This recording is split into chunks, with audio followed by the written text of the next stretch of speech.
கிருஷ்ணன் இருக்கான்ல, அவன் துரியோதனனை கடைசியா கொன்னுடணும்னு முடிவு பண்ணிட்டான். 99 சகோதரனையும் கொன்னுட்டான். இவனையும் கொல்லணும்னு முடிவு பண்ணி நாள் குறிச்சிட்டான். பண்றா அவன் அம்மா காந்தாரி முடிவு பண்ணிட்டான், கடவுளா நானான்னு பாத்துடலாம்டா. என் 99 பிள்ளைங்களை கிருஷ்ணன் கொன்னான்ல, இனி துரியோதனை கொல்ல விட மாட்டேன்.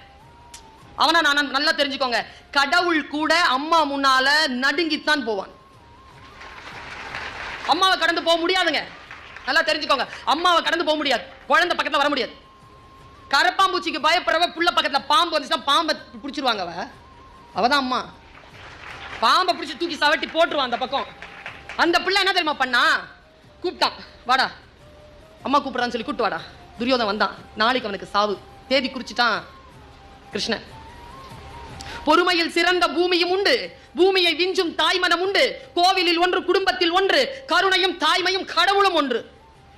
அசைக்க முடியாதவள நீ வாடா, நானா கண்ணனான்னு பாத்துக்கலாம், வாடா. வந்தா போய் குளிச்சுட்டு, நல்லா கவனிங்க குழந்தைகள், முக்கியமான ஆண் குழந்தைகள். பெண் குழந்தைகள் கூட தான் இப்ப எதுவும் இதுங்களுக்கு சொல்லவே முடியாது. உங்களையும் சேர்த்து சேர்த்து சொல்ல வேண்டியதா இருக்கு, அவ்வளவு கெட்டு போயிருக்கீங்க.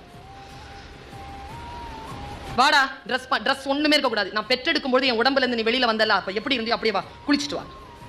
குளிச்சுட்டு வரான். என்ன செய்ய போகிறாள் கிருஷ்ணனுக்கு தெரிஞ்சு போச்சு. தன் கணவனை கண்ட நாள் முதல், அவனுக்கு கண்கள் இல்லை என்று தெரிந்த நாள் முதல், தன் கண்களை பல்லாயிரக்கணக்கான ஆண்டுகளாக கட்டி கொண்டவளாம். புராணம் அப்படி சொல்லுது. அவ இந்த உலகத்தை பார்த்ததில்லை. அவ கண்ணை திறந்து கூட மூட மாட்டான். முன்னவதான். எத்தனையோ ஆண்டு காலமாக பொத்தி வைத்திருக்கக்கூடிய அந்த சக்தியை என் மகனுடைய உடம்பிலே வஜ்ரமாக பாய்ச்சுறேன். இந்த உடம்பை யாரால பிளக்க முடியுதுன்னு பார்க்கலாம்னு சொல்லிட்டு கூப்பிடுறான். இது தெரிஞ்சு போச்சு கிருஷ்ணனுக்கு. ஐயோ, காந்தாரியினுடைய கண்ணு பட்டுருச்சுன்னா துரியோதனனை கொல்ல முடியாது தெரிஞ்சிருச்சு. நேரா குளத்துக்கரையில வந்து நிக்கிறான் கிருஷ்ணன். நம்ம பையன் துரியோதன நாமெல்லாம் தான் வரான். ட்ரெஸ் இல்லாம வரான். ஐயா சிச்சி சிச்சி சிச்சின்னா என்ன அப்படின்னா, என்னடா ட்ரெஸ் இல்லாம எங்கடா போற? இல்ல அம்மா கூப்பிட்டானா இப்படிதான் வர சொன்னா. டேய் போடா, மறைக்க வேண்டியதாவது மறைச்சிட்டு போடா. ஒரு வாழை இலை தூக்கி கொடுத்தான். வாழை இலை எடுத்து இடுப்பை மறைச்சிக்கிட்டான். நேரா வந்து அம்மா நிக்கிறா. வந்துட்டியா துரியோதனன்? வந்துட்டேம்மா. கண்ணில் இருந்து எடுத்து உச்சந்தலையிலிருந்து பார்த்தால் அப்படி பார்க்கும்போது வாழை இலை மறைச்சிருக்கு இடுப்பை. பார்த்துட்டு கண்ணை மூடிக்கிட்டா.